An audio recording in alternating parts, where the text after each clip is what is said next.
તો ભાવનગરના પાલીતાણામાં સરકારી કચેરીના પરિસરમાં દારૂ પાર્ટીની આશંકા। ગારિયાધાર રોડ પર ડ્રેનેજ વિભાગના પરિસરમાં દારૂ પાર્ટી કર્યાની શક્યતા। જેટિંગ મશીનના વાહનમાં દારૂ ભરેલો ગ્લાસ જોવા મળ્યો હતો, જેને લઈને અનેક સવાલો ઉઠ્યા છે। પરિસરમાંથી દારૂની ખાલી બોટલો પણ જોવા મળી હતી। રજાના દિવસે કચેરીના પરિસરમાં દારૂની મહેફિલ માણી હોવાની શક્યતા સેવાઈ રહી છે અને તેને લઈને પણ તપાસ કરવામાં આવી રહી છે।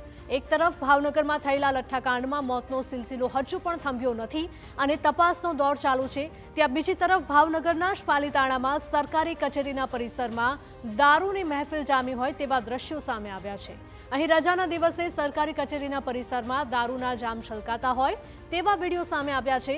ત્યારે સવાલ એ થાય છે કે સરકારી કચેરી પરિસરમાં છુપાઈને કોણ આ રીતે દારૂ પીવે છે?